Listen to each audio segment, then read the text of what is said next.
사랑하는 구독자 여러분, 구독, 좋아요는 사랑과 감동입니다.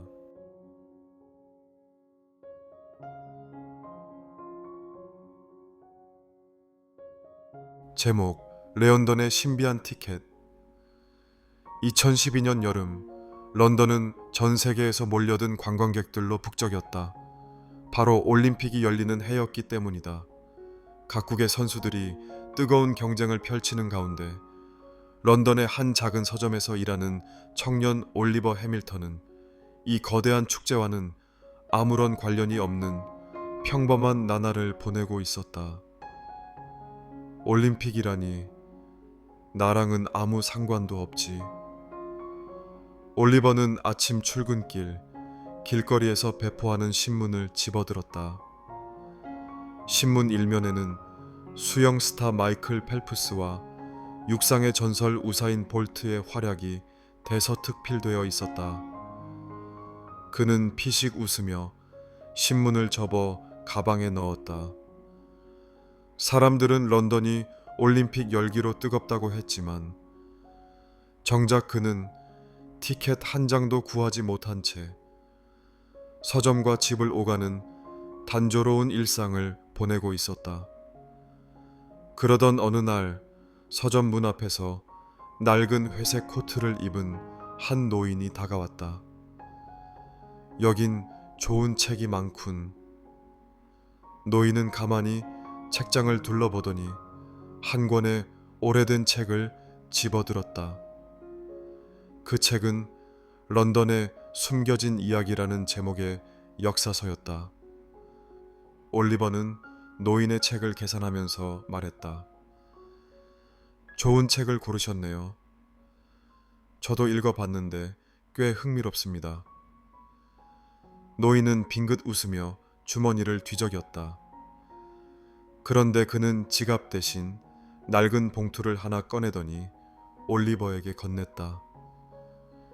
자네에게 선물하고 싶은 게 있네. 올리버는 어리둥절한 표정으로 봉투를 열어보았다. 그 안에는 믿을 수 없는 것이 들어 있었다. 바로 올림픽 폐막식의 VIP 티켓이었다. 이건 뭐죠? 운명이 자네를 부르고 있는 것 같아서 말이야. 노인은 빙그레 웃더니 더 이상 아무 말도 하지 않고 서점을 나섰다. 그렇게 올리버는 기적처럼 손에 넣은 VIP 티켓을 들고 올림픽 폐막식이 열리는 런던 스타디움으로 향했다. 입구에서 보안 요원이 그의 티켓을 확인하더니 깜짝 놀란 표정을 지었다. 이 티켓은 아주 특별한 초대장이군요. 따라오시죠. 올리버는 어리둥절한 채 요원을 따라갔다. 몇 개의 통로를 지나자 그는 런던 스타디움의 가장 높은 VIP 라운지에 도착했다. 그곳엔 세계적인 유명 인사들이 자리하고 있었다. 심지어 영국의 왕족들도 보였다. 이게 대체 어떻게 된 거지? 그가 놀라움을 감추지 못하고 있는데 한 남자가 다가왔다. 그는 깔끔한 정장을 입고 있었고 얼굴엔 익숙한 미소가 떠올라 있었다. 올리버 해밀턴, 반갑네. 올리버는 깜짝 놀랐다. 그 남자는 바로 몇 년 전 런던에서 큰 화제를 모았던 작가 헨리 애슈턴이었다. 설마 그 노인이 당신이 보낸 사람이었나요? 헨리는 웃으며 고개를 저었다. 아니, 그는 내 스승이었지. 그리고 내가 이 티켓을 그의 손에 쥐어준 건 맞지만 누구에게 갈지는 운명에 맡겼어.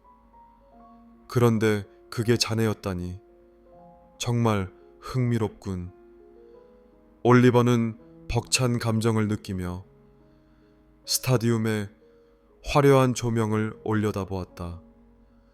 불꽃놀이가 하늘을 수놓았고 음악이 울려 퍼졌다. 그의 가슴 속에는 설명할 수 없는 희망과 설렘이 차올랐다. 폐막식이 끝난 후 작가 헨리는 올리버에게 조용히 말했다. 자네가 책을 좋아한다고 들었네. 혹시 글을 써볼 생각은 없나? 글이요? 저는 그냥 서점 직원일 뿐인데요. 모든 작가는 처음엔 그냥 독자였지. 하지만 운명은 예상치 못한 순간에 다가오는 법이야. 그날 밤 올리버는 서점으로 돌아와 자신의 낡은 노트를 펼쳤다. 그는 노트의 첫 장에 이렇게 적었다. 운명이 부르면 우리는 응답해야 한다. 그날 이후 올리버는 글을 쓰기 시작했다. 그리고 몇 년 후 그는 영국을 대표하는 작가 중 한 명으로 성장하게 된다. 그리고 그의 데뷔작 제목은 런던의 신비한 티켓이었다.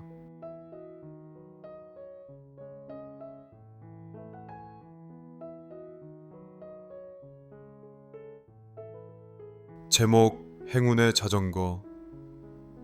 2011년 3월 11일 일본 센다이. 하늘은 잔잔한 회색빛을 띠고 있었고 공기는 차분했다. 마사토는 대학 졸업을 앞두고 마지막 기말고사를 준비하느라 며칠째 도서관에서 살다시피 하고 있었다. 그날도 여느 때처럼 늦은 점심을 먹기 위해 편의점에 들렀다. 삼각김밥과 캔커피를 계산대에 올려놓고 지갑을 꺼내려던 순간 바닥이 미세하게 흔들렸다. 처음엔 착각인가 싶었다. 하지만 10초 후 땅이 심하게 요동치기 시작했다. 지진이다. 가게 안은 아수라장이 되었다. 유리병들이 선반에서 쏟아져 깨지고 사람들이 비명을 지르며 문으로 달려갔다. 마사토도 몸을 숙인 채 문 밖으로 뛰쳐나갔다. 밖으로 나오자 건물들이 위태롭게 흔들리고 있었다. 신호등이 꺼지고 도로가 갈라지며 물이 솟구쳤다. 엄마, 아빠, 미카는 괜찮을까? 센다이에 살고 있던 그의 부모님과 여동생 미카가 떠올랐다.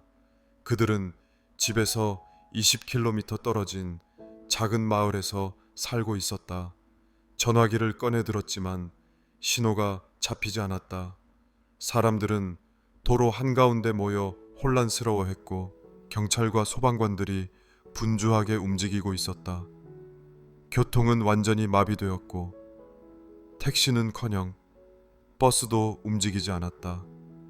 걸어서 가려면 적어도 5시간 이상이 걸릴 터였다. 그때 마사토는 길가 한쪽에서 낡은 자전거 한 대를 발견했다.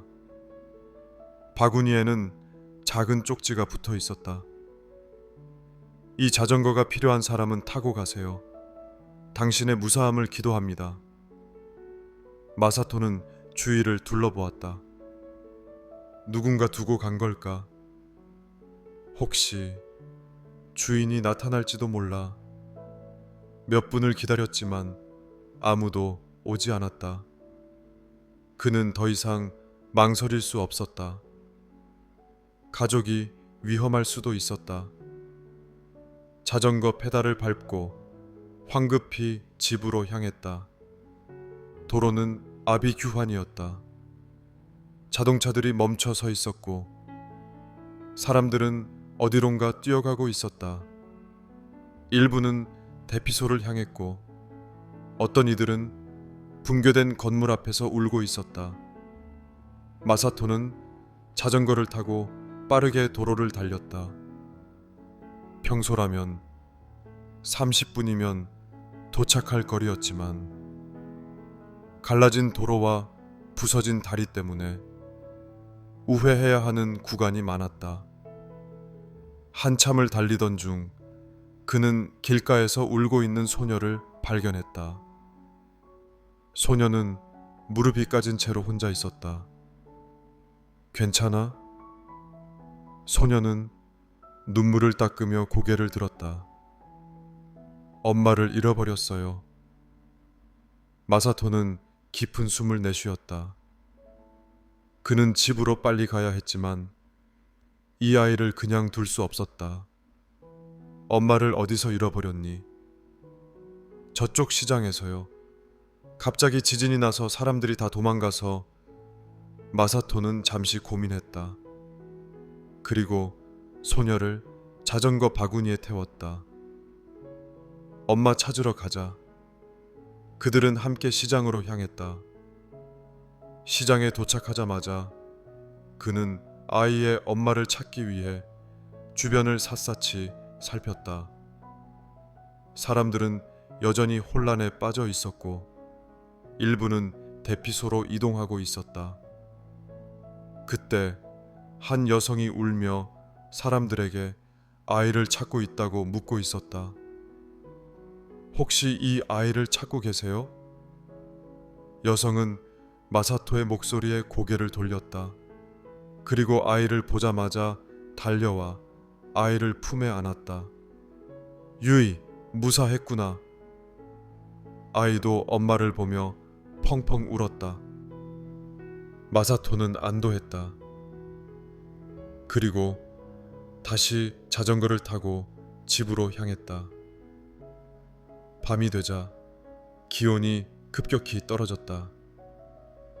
마사토는 온몸이 땀과 흙으로 범벅이 된 채로 페달을 밟았다.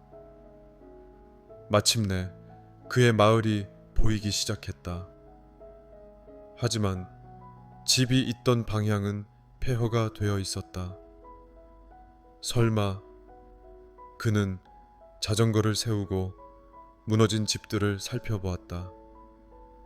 그 순간 익숙한 목소리가 들려왔다. 마사토. 그의 부모님과 여동생 미카가 살아 있었다. 마사토는 안도의 한숨을 내쉬며 가족을 힘껏 끌어안았다. 무사해서 다행이야. 그들은 피난소에서 밤을 보내며 앞으로의 일을 의논했다. 그 와중에도 마사토의 머릿속에는 그 자전거가 떠올랐다. 누군가의 배려 덕분에 그는 가족을 만날 수 있었다. 며칠 후 마사토는 자전거를 돌려주고 싶었다. 그는 자전거를 발견했던 길로 다시 돌아갔다. 하지만 그곳에는 아무도 없었다. 마사토는 자전거를 세우고 자신도 새로운 쪽지를 남겼다. 이 자전거가 또 다른 누군가에게 희망이 되길 바랍니다. 그리고 몇 달 후 그는 신문을 보다가 깜짝 놀랐다. 지진 당시 남겨진 행운의 자전거가 여러 사람을 살렸다. 그가 탔던 그 자전거가 여러 사람의 손을 거쳐 마을을 떠나야 했던 아이들, 노약자들, 구조대원들에게까지 전달되었다는 기사였다. 마사토는 신문을 접으며 미소를 지었다. 기적은 대단한 일이 아니다. 누군가의 작은 배려가 만든 따뜻한 연결일 뿐이다.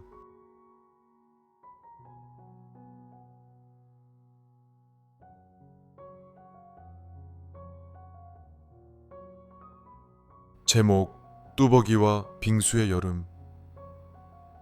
2012년 서울은 역대급 더위로 유명했다. 모든 사람이 더위에 지쳐가던 그 여름, 서울의 한 골목에 위치한 작은 카페 빙수 향기는 유독 많은 사람들의 발길을 끌었다.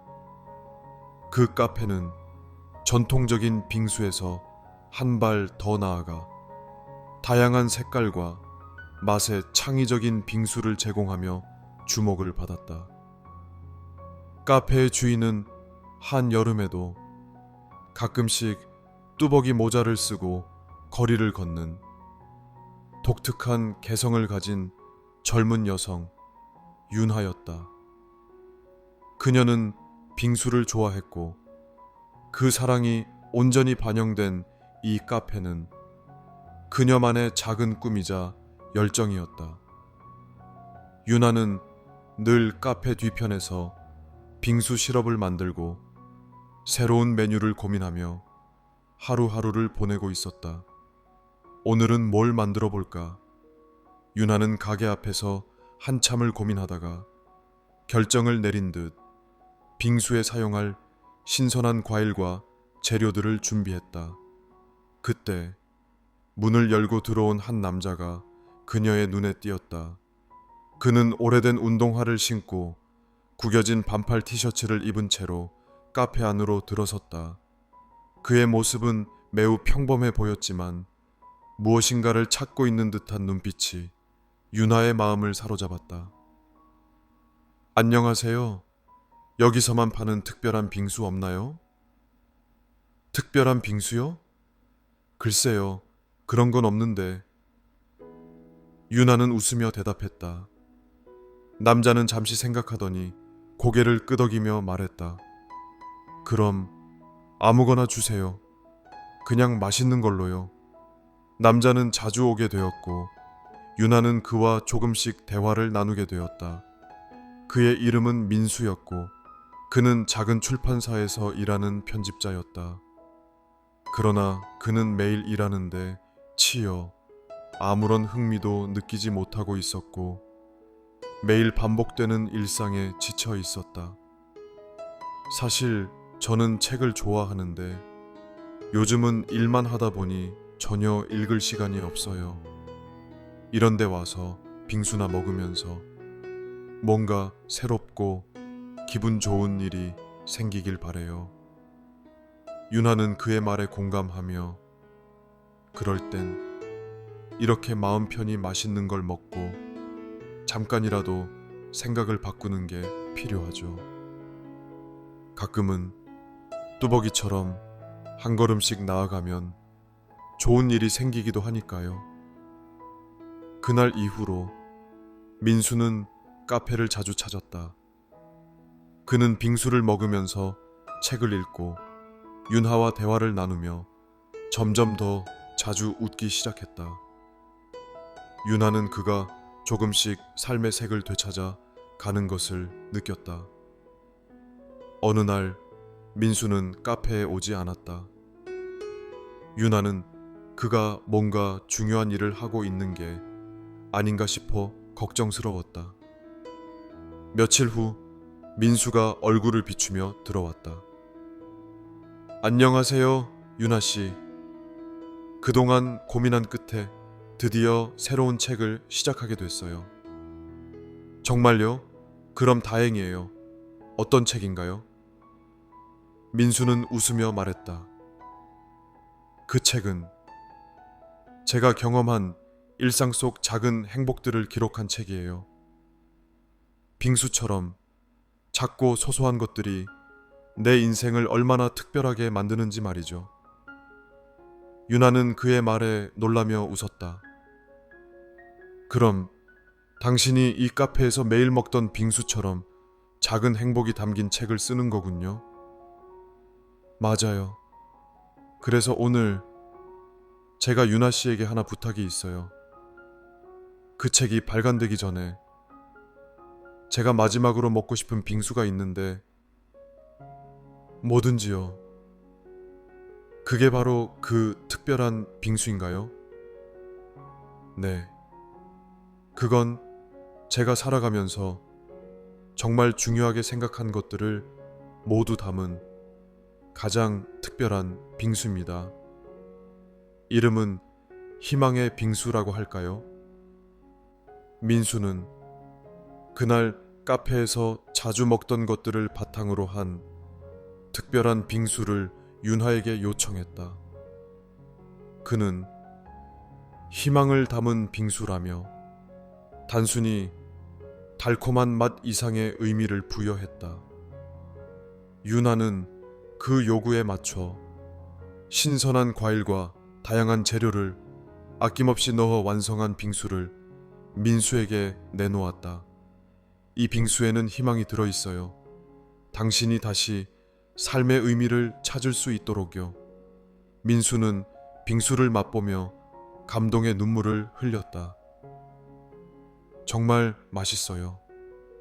그리고 이렇게 빙수를 통해 제 인생이 바뀐 것처럼 앞으로도 작은 일들이 나에게 큰 변화를 가져다 줄 거라는 걸 느끼네요. 그 후 민수는 자신의 책을 발간했고 희망의 빙수는 전국적으로 큰 인기를 끌었다. 그리고 윤하는 그가 주는 영감을 통해 더 많은 사람들에게 희망을 전달할 수 있는 새로운 빙수 메뉴를 개발하게 되었다. 그들의 인연은 이렇게 여름의 더위 속에서 특별한 빙수 한 그릇으로 시작되어 결국 서로에게 큰 변화를 안겨주었다.